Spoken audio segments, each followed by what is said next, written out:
Hi, I'm Dr. Hackie Reitman. Welcome to another episode of Exploring Different Brains. And we are so lucky today to have the president of the NDSS, which is the National Down Syndrome Society, the very passionate and strong Sara Weir, who I had the pleasure of meeting when we were both presenting at the AADMD, the American Academy of Developmental Doctors and Dentists, in Houston, Texas recently. And Sara Weir, you do great work. Thank you so much for being here with us at Different Brains. Thank you so much for having me. It's an honor to be here this afternoon. Sara, you've done so much for so many through the NDSS. And why don't you introduce yourself to our audience, because you can do it better than I can. I'd be honored. Thank you so much. Again, I'm so excited to be here with you this afternoon. I'm Sara Hart Weir. I'm the president of the National Down Syndrome Society. We're actually headquartered in New York City. We were founded in 1979. We also have a large presence in Washington, D.C., our nation's capital. And we are an organization with a very powerful mission statement. In fact, we just revitalized our mission statement earlier this year. We are the leading human rights organization for all individuals with Down syndrome. You know, from an organizational perspective, we felt that it was very important to put a stake in the ground that individuals with Down syndrome have all of the potential in the world to achieve their own hopes, dreams, and aspirations. But for the only thing that holds them back are archaic, outdated laws. And as an organization, we want to change those laws to empower individuals with Down syndrome to live long, healthy lives, seek out inclusive educational opportunities, seek out full and competitive employment. And when I say employment, I'm not just talking about a job, I'm talking about a career. And of course, be a meaningful, contributing part of society and be integrated into the community in a very competitive way. So we're very proud of our mission, and we have an amazing team behind this organization that's fighting for the rights of people with Down syndrome each and every day.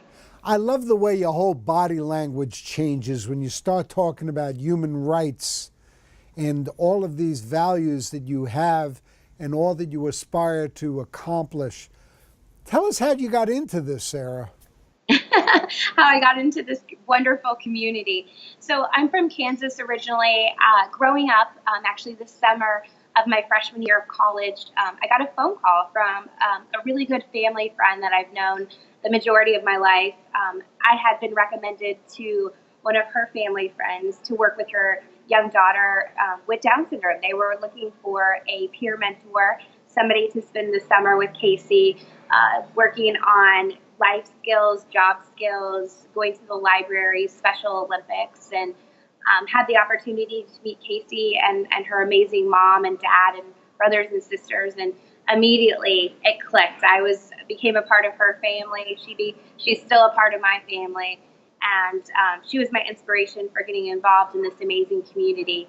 The summer after that, I kind of got to see, how an advocacy organization can really influence the lives of so many. And I had the opportunity in college to go to Washington, D.C., and one summer work for a lobbying firm, and the other summer I got to spend working at the Children's Defense Fund.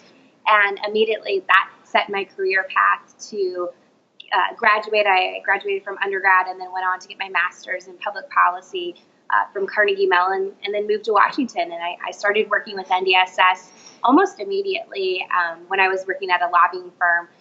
We as NDSS became one of my first clients that I worked for and brought into the firm.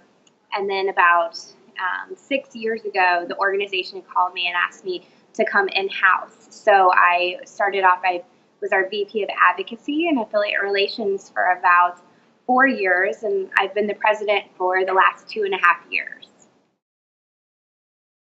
Educate us with your passion about those of us who are ignorant about what the ABLE Act is. Tell us about the ABLE Act. It's one of my favorite things to talk about. So the ABLE Act stands for the Achieving a Better Life Experience Act. ABLE Act. And what the ABLE Act does, it is the first time that individuals with Down syndrome and other disabilities can actually save their own money. It's a 529 account, a 529A or a 529 ABLE account. And what it does is it allows the individual with a disability and their family and basically any other source to contribute to that account about $14,000 a year for expenses related to the disability. And those expenses are very broad: housing, transportation, health and wellness, community integration, the ability to save for a job coach or pay your job coach, the ability to buy technology that helps you live your life or helps you do your job better. ABLE really addressed a barrier that exists in society for individuals with Down syndrome and other disabilities, because our folks can't have more than $2,000 without putting benefits like Medicaid and Social Security in jeopardy.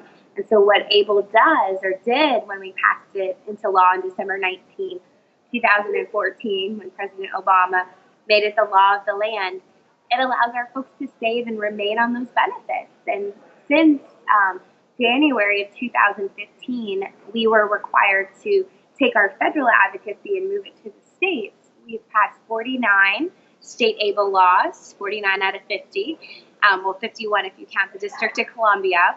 And as of yesterday, we now have 22 state ABLE programs, actually states that are offering ABLE accounts to our families.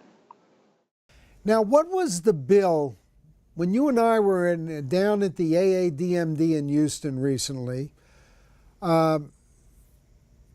President George H. Bush, the senior, who I was lucky enough to get to meet in person with his wife Barbara to talk about children's problems many years ago. He and Barbara couldn't make it because of health reasons, but tell us about the act that he signed when he was in. Yes, so he's credited with signing the Americans with Disabilities Act, which was the first real landmark civil rights legislation for the larger disability community. And, the ABLE Act follows, right on the heels of that. Unfortunately, almost, 25 years later, did we pass the second most civil rights legislation in the form of the ABLE Act. I'm hoping we don't have to wait another 25 years for us to sign that next bill into law. So hopefully we can do it in this administration. Tell us about the next bill. I'm so glad you asked. If you look at the way our benefits, our entitlement programs are structured for people with disabilities, it's assets and it's income. Well, ABLE really addressed the asset problem, having more than $2,000. I mean, I can tell you the countless stories that I've heard of parents that we have on staff at NDSS, to some of our incredible advocates from across the country that will tell you that doctor on day one, will tell you, don't put any money in your child's name, and the low expectations that come from that. Well, ABLE now sets the expectation, college is a possibility, employment is a possibility. But what we haven't addressed is income. There are still very low income limitations on that other side of the coin. Roughly about $1,400 a month is what an individual with a disability can earn without jeopardizing benefits like Medicaid and Social Security. And we know how important those programs are. And right now, unfortunately, we're having that debate in Washington about Medicaid and what's going on with the Affordable Care Act repeal and replace. And I think we could spend, 3 other interview sessions talking just on that topic. But the next bill, to get to your question, it's employment. We have to break down those archaic, outdated laws rooted in entitlement programs when it comes to allowing an individual with a disability to actually earn a fair wage. Earning below the poverty line, it's a vicious cycle of poverty. And so the conversations that NDSS with what we're having in Washington right now is, how do we decouple the poor from the disabled in these programs and allow the benefit of health care and job supports and community living to remain intact? But how do we empower our folks because I think that's the biggest misconception when you actually sit down and talk to a person with Down syndrome. They're not looking for a handout. They're looking for a hand up, and they're looking not only for a job, they're looking for a career, and that's what we need to give them. What is the biggest misunderstanding that John Q. Public has about people with Down syndrome? That's a good question. My first response right off the bat would be that people with Down syndrome want to be a burden on the system or on society. I've met a lot of people with Down syndrome over the last 20 years and a lot over the last 6 years in my positions at NDSS. That is just not the case. They really want to be taxpayers. They want to earn a fair wage. They want to get benefits from their employer. And they want to live the American dream. And, I think as an organization and as a society, along with members of Congress and other elected officials, we need to empower them to do that. What is the hashtag DSWorks campaign? Oh, I'm so glad you asked. So DSWorks, or hashtag DSWorks, because it's 2017 and you need a hashtag for everything these days. It really is our first ever employment initiative focused on showing the world that people with Down syndrome are ready, willing, and able to work. And with DSWorks, we launched it last spring, so we're just over a year into this campaign.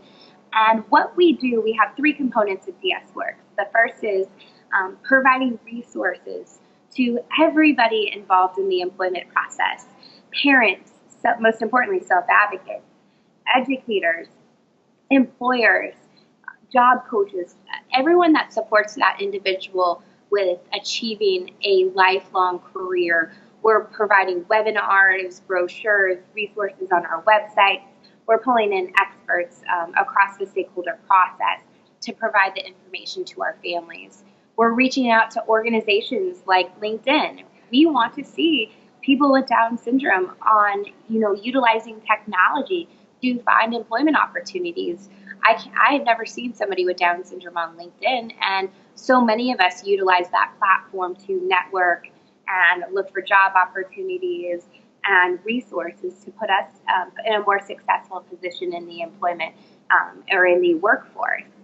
The second component is what I talked about when you asked me, what's the next ADA or what's the next ABLE Act?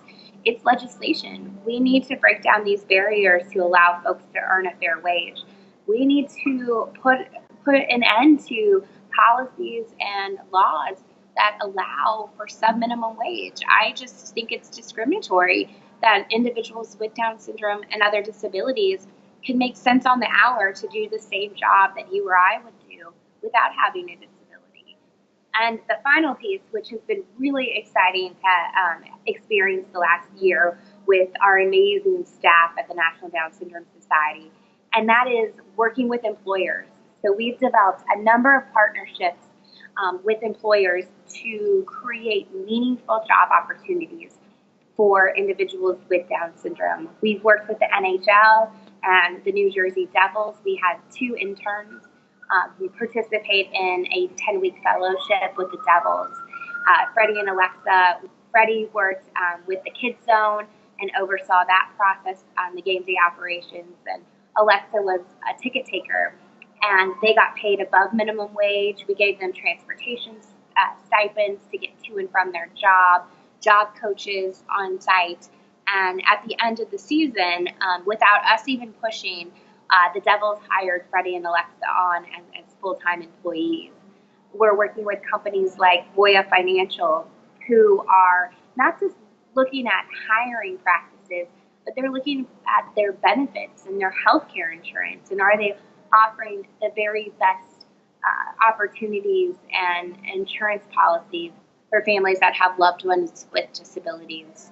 And then we're working with small businesses like a company out of Sanger, Texas, Blake Snow Shack, which Blake is the youngest business owner in his small town of Sanger, Texas, got his business license from the city council and the mayor.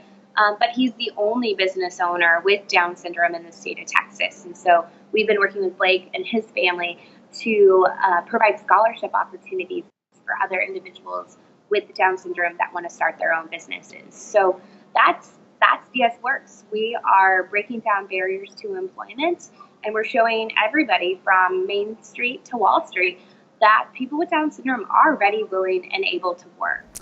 Well, you keep up the great work. Tell our audience here at Different Brains how they can get in touch with you and learn more. Absolutely. The best thing you can do is go onto our website. It's www.ndss.org. If you pop over there, you will see a wealth of information. We're very easy to get into contact to. You'll find that NDSS and the staff that we have are the best staff in the nonprofit industry, and we're very proud to serve our constituents and all of the families that we represent. And we here at Different Brains are glad to highlight all of your work, and we look forward to helping you and forming a greater partnership. It's been such a pleasure to talk to you. Sara Weir, the president of the NDSS, the National Down Syndrome Society. Thank you so much for being a guest here at Different Brains. Thank you so much for having me.